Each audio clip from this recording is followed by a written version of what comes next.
Доброе утро! Доброе! Эфир национального телевидения Калмыкии открывает ваша любимая передача «Утро Калмыкии». И с вами ведущая Юлия Махалиева. И Герман!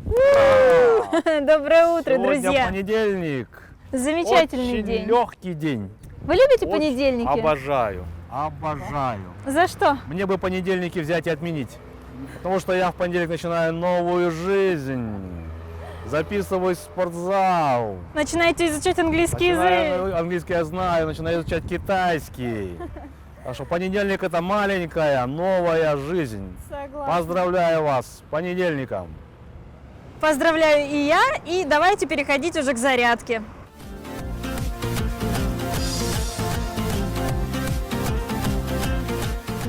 Добрый день, меня зовут Татьяна Нестеренко, я фитнес-тренер, специализируюсь на силовых тренировках, и сегодня хочу показать тренировку на ягодицы и ножки, которые можно выполнять при варикозе. Итак, первое упражнение у нас будет ягодичный мост. Можно использовать резиночку для усиления сопротивления, для большей прокачки ягодиц и ног. Или можно использовать утяжелители, гантели. Мы ложимся на спинку, стопы на ширине плеч, руки лежат вдоль корпуса. Если мы положили какое-то утяжеление на себя, то придерживаем руками. И на выдохе мы начинаем поднимать таз вверх, подкручивая немножко таз на выдохе.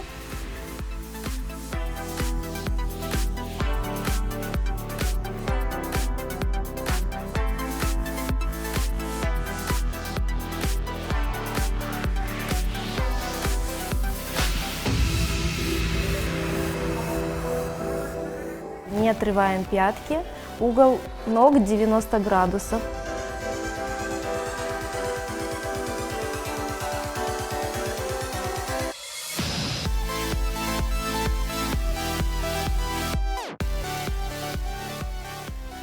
Итак, следующее упражнение будет разведение ног, лежа на спине. Хорошо прорабатывает внутреннюю часть ног. Ножки подняли, выпрямили, носочек вытянули вверх. И на выдохе мы разводим ножки и сводим, сопротивляясь.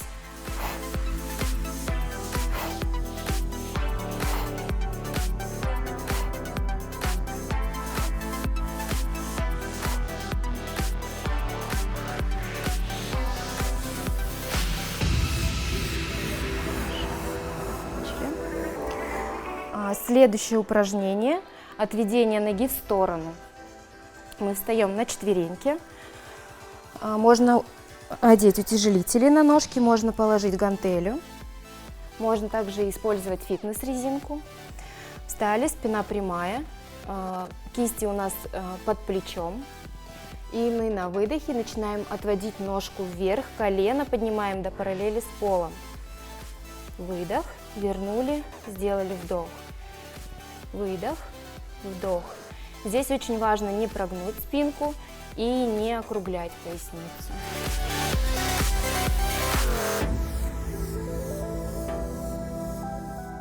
На одну ножку сделали, поменяли и выполняем на другую. То же самое. Поднимаем повыше.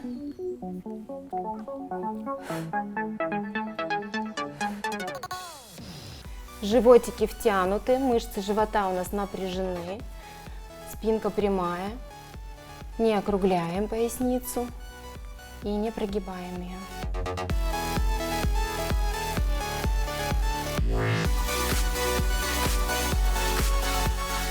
Следующее упражнение – мах ногой вверх. Мы ножку не выпрямляем, поднимаем ее, не выпрямляем, пяточкой давим в потолок, носочек смотрит вниз. Выдох, вдох, выдох, вдох. Здесь тоже держим спинку прямой, животик в напряжении. Кому тяжело стоять на прямых руках, можно опуститься на локти.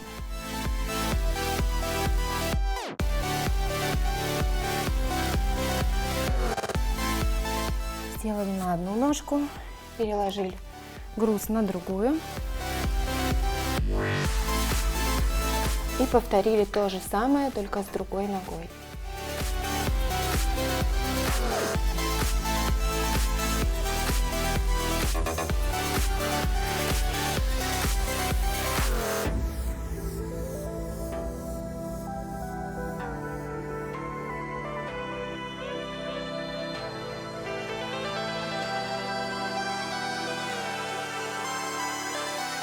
Этот комплекс упражнений очень хорошо проработает ваши ножки, ягодицы, сделает их подтянутыми, при этом не навредит здоровью ваших ног.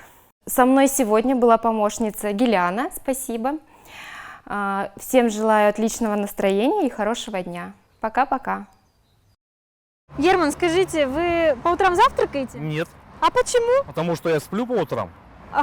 А после пробуждения? После пробуждения, если мне подадут завтрак в постель, я с удовольствием его съем.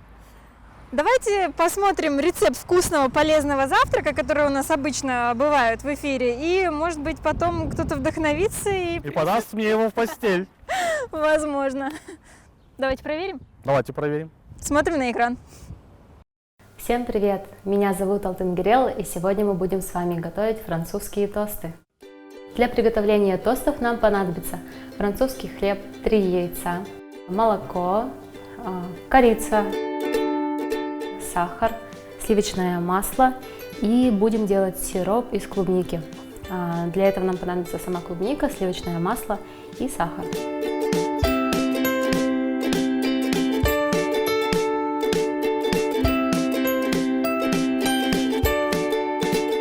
Мы разбили 3 яйца. Сейчас мы их взбиваем и добавим сахар. Сначала взбиваем яйца.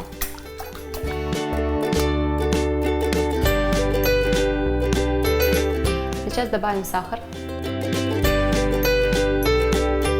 Так, я добавляю прям побольше.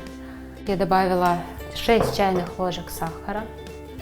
Теперь добавим корицу. Помните наши любимые гренки с детства, яйцо и что там, молоко и сахар? А это такая версия французская. Обязательно должно быть присутствие корицы и цедра апельсина. Берем апельсин. Нам понадобится от апельсина только цедра, кожица. Натираем на терке.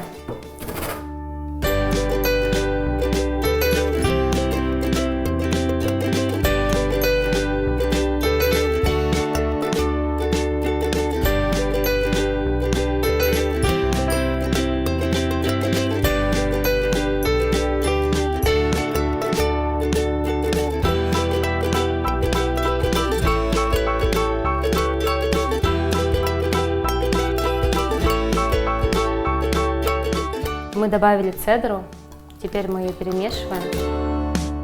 Аромат апельсина на всю кухню, волшебный. Так, и добавим молока. Молоко у нас здесь 300 мл, я думаю 250 мл будет достаточно. Но все зависит от того, сколько вы будете делать тостов. Если много, то побольше. Перемешиваем. Все. Сейчас мы будем разрезать наш хлеб на ломтики. Сейчас покажу, какой толщины должны быть наши кусочки. Ну, думаю, примерно вот так. Так, где-то 3 сантиметра. На самом деле можно какими угодно кусочками резать, лишь бы вам было вкусно, красиво.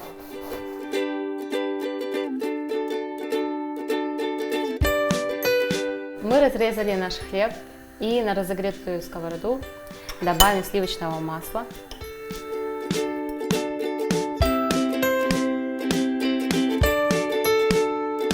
Масло мы убираем. Берем нашу красивую смесь и обмакиваем каждый кусочек смеси.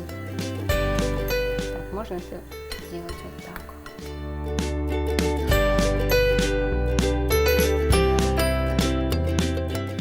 Выкладываем. Ой, как вкусно пахнет корицей. Выкладываем, обжариваем с двух сторон до золотистой корочки.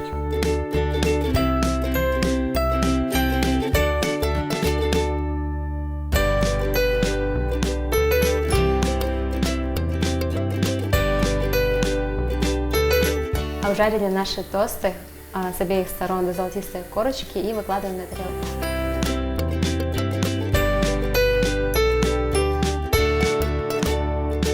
Ну что, наши гренки готовы, и теперь мы будем готовить сироп. Для сиропа нам понадобится клубника, и клубнику мы будем сейчас разрезать вдоль. Вот таким образом. Можно даже вот так.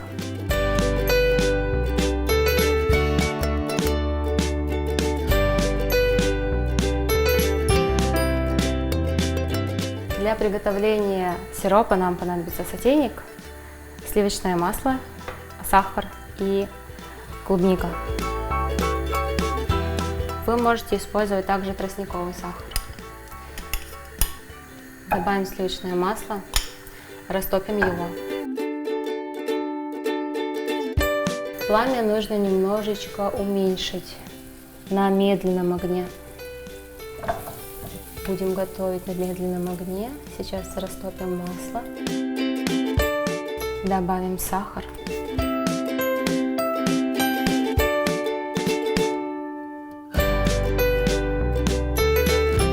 И быстренько перемешиваем, чтобы сахар не пригорел.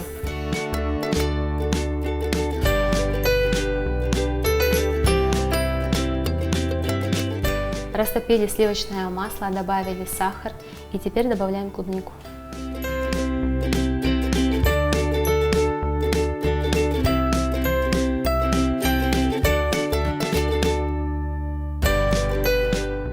После того, как добавили клубнику, можно немножечко пламя увеличить.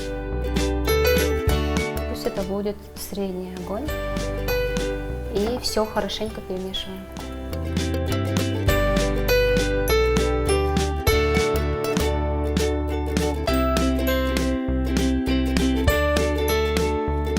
Постепенно наш сироп приобретает цвет. Вот такой красивый получается сироп. И до какого момента мы это все готовим, сейчас скажу. Клубника у нас не должна разваливаться. Мы, главное, растопили с вами сахар. И клубничка должна стать такой карамелизированной. И можно будет выключать и подавать на стол. Добавляем клубнику к нашим гренкам. И посмотрите, какое красивое блюдо у нас с вами получилось. Ваши домашние будут в восторге. Всем приятного аппетита!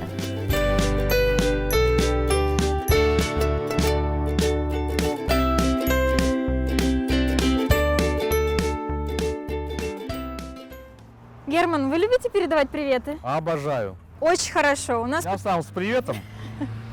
И люблю эти приветы передавать. чудесно. У нас рубрика видео приветов от наших соотечественников. И сегодня у нас видео привет от Милы Эльвиры из Нью-Йорка. О, большое яблоко. Привет, привет. Внимание на экран. Да. А меня зовут Эльвира, я передаю вам привет из Нью-Йорка. Здесь я проживаю более 10 лет. Хотела показать вам декорации на Хэллоуин. Это кусочек жизни из США. Как украшают американцы свои дома на праздник Хэллоуин, который проходит каждый год 31 октября. Надеюсь, вам понравится.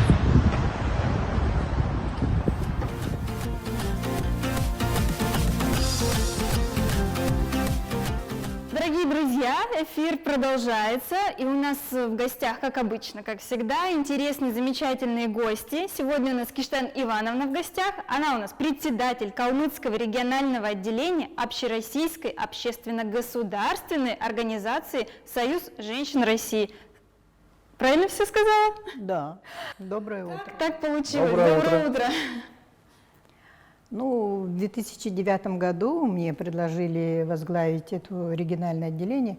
Но как такового, еще такого большого регионального отделения не было. Само региональное отделение было основано в 2008 году, летом. Поэтому особой деятельности не велось. И вот в марте 2009 года мне предложили заняться вот именно общественной организацией этой. Тогда был статус общественной организации. И вот с 2009 года и по сегодняшний день я являюсь руководителем Калмыцкого регионального отделения Союза женщин России.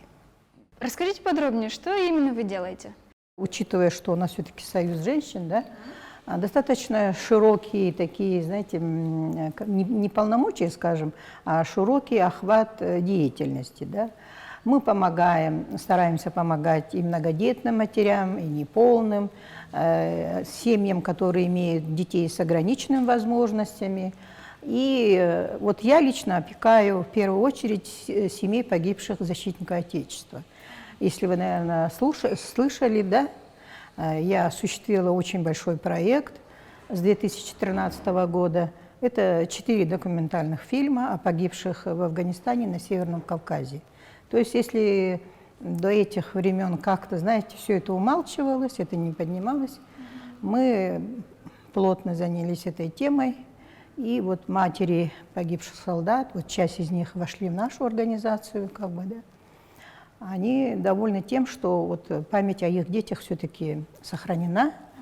Помимо того, что мы создали фильмы, мы проводим уроки мужества. Я часто бываю в учебных заведениях.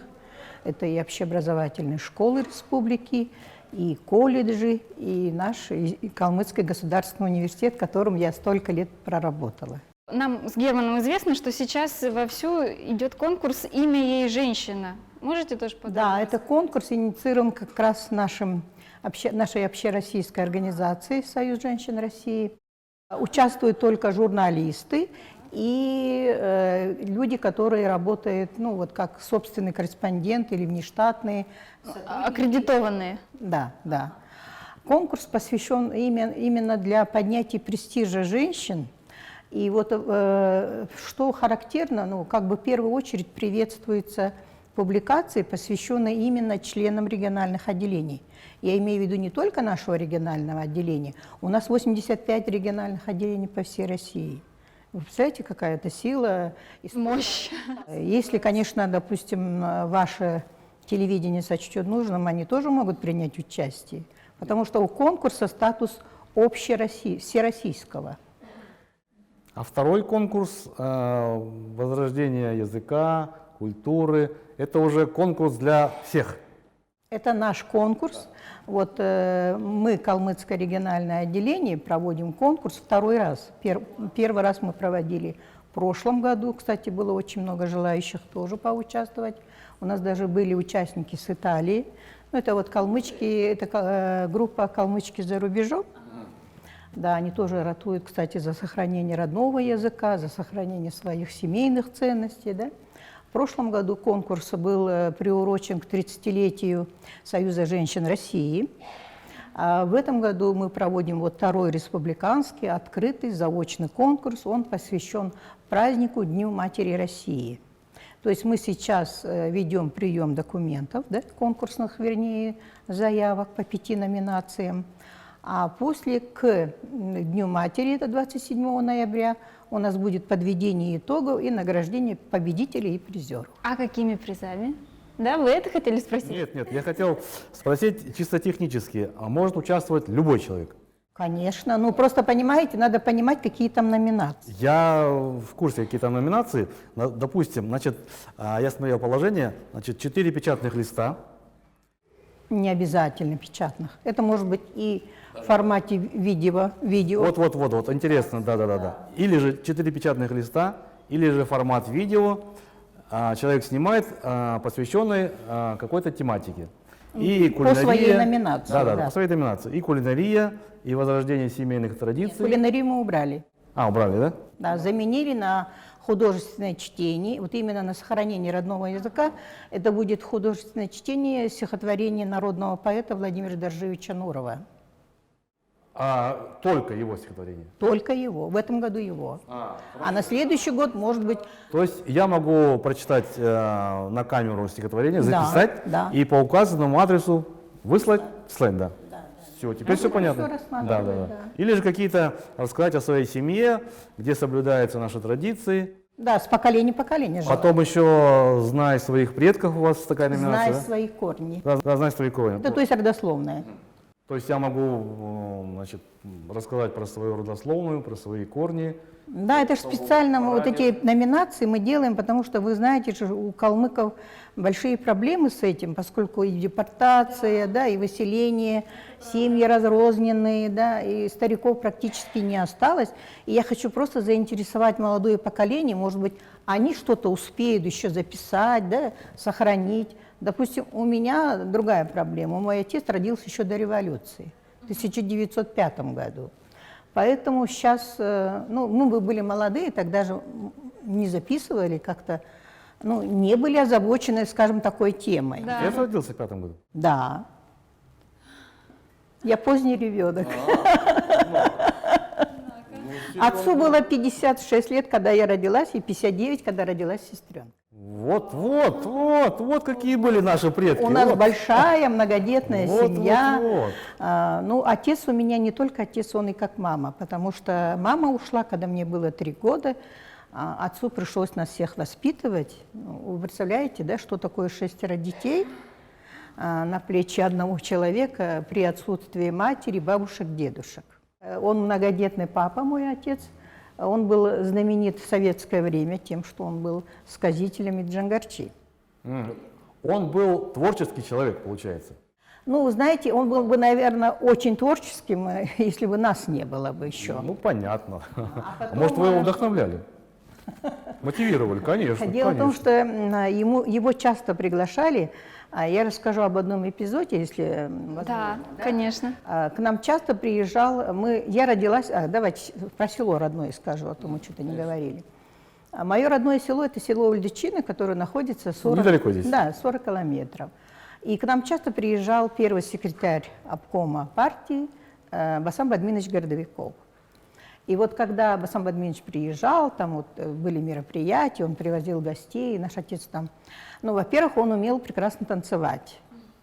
Прекрасно танцевал, хорошо рассказывал, исполнял песни Джангара, сказки. И вот Басам Бадминович, послушав, говорил все время, что вот такого человека, вот такого уважаемого человека надо вывозить на все смотры. В советское время назывался смотр художественной самодеятельности. Помним. Но, к сожалению, отцу надо было работать. В колхозе это как-то не приветствовалось. Да.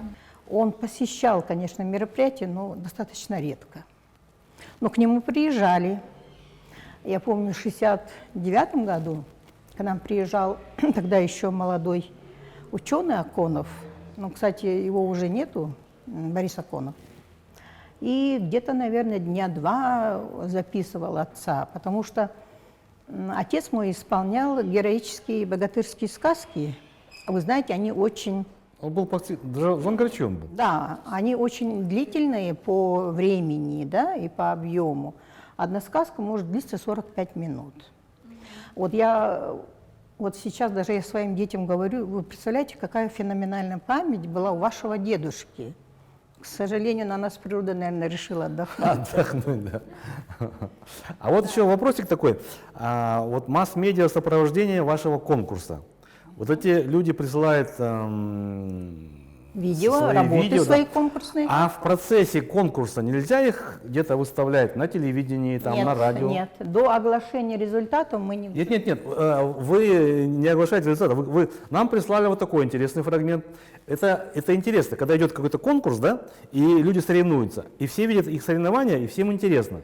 Это еще больше поднимет интерес к вашим конкурсам? Может быть. И Но, больше... знаете, как-то средства массовой информации в прошлом году особо не интересовались нашим конкурсом. Вам надо себя немножко пролоббировать. Нет, ну на презентации, вернее, на подведении итогов, да. Нет, подведение итогов это уже будет окончание. А вот само вот это прелюдия, скажем так, она тоже интересна. Ну, я вижу вашу идею хорошую, достаточно, я думаю, что мы ее примем к сведению. Спасибо, я буду стараться. Да. А теперь скажите, какие призы нас ждут? Да, вот. Ну, вы как понимаете, что финансирует нас Москва, да, вообще Российская организация Союз женщин России, поэтому у нас не может быть денежных призов свыше 4000. Потому что свыше 4000, вы знаете, все облагается подоходным налогом. Ну, что это не очень удобно и нам, и... Чисто по-бухгалтерски неудобно. Да, поэтому свыше 4000 мы не можем. Ну, мы как бы, конечно, понимая это, мы идем какие-то, если это очень хорошие работы, у нас есть люди, которые добавляют средства или, да, или учреждают свой специальный поощрительный приз для работ, которые им понравились. В этом году тоже, да, в этом году будет приз, это первые 3 места, да, и учитывая качество работ, тех интересных, то, значит, я учредила приз от себя лично, то есть это как бы это мои деньги, да. Директор библиотеки будет вручать приз поощрительный от себя. Приз будет от Дианы Басхамжиевой, она у нас тоже член нашей организации. А также призы будут от Людмилы Машулдаевой, это наш активный член организации. Она молодец. От Ремиры Шевкиевой, от Владимира Доржевича Нурова, естественно, поскольку там идет номинация. Интересно. Ну, так что призы будут? Будут, конечно. Конечно. Будут. И, кстати, я могу добавить, что я в этом году, начиная с сентября месяца, начала обучение на государственной программе «Женщины-лидеры Южного федерального округа». Знаете, вот иногда приходит какая-то усталость, да, если не видишь каких-то результатов, просто хочется бросить, а потом понимаешь, нет, потому что есть люди, которые тебя верят и которые ждут от тебя, да, помощи, консультаций. Как я недавно написала на странице, по-моему, Олега Вадимовича Северцева, у меня нет ни выходных, ни отпускных. Потому что в любое время могут позвонить. Я же не могу, я беру все номера, даже если это неизвестные номера, потому что бывает звонят, там, консультируются по каким-то вопросам. Если я могу помочь, почему нет? Кстати, остался у меня еще один вопрос. Сколько женщин сейчас в организации? Вот сейчас я хочу подчеркнуть, у нас не так много членов организации, сейчас 200 человек. Но это я объясню почему. Я не гонюсь за количеством. Знаете, как у Ленина, лучше меньше, да лучше. Потому что я могу набрать завтра хоть 1000 человек, но если они не будут работать, если они не будут работать активно, как вот другие наши члены, как я вот перечисляла, да, Ремира Шевкиева, Людмила Машулдаева, Татьяна Бадакова, Наталья Акай, это люди с активной жизненной позицией. Вот мне нужно именно с активной жизненной позицией. А просто количество меня не интересует, честно. Уважаемые телезрители, а сейчас наш гость пожелает вам от всего сердца что-нибудь хорошее.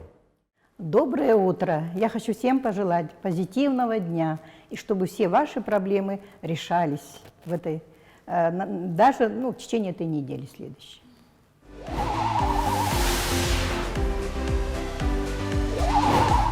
Ой, все, я окончательно и бесповоротно проснулась. Надеюсь, вы тоже? Я и не засыпал. Отлично. Всем отличного дня, позитива и удачи! Точно.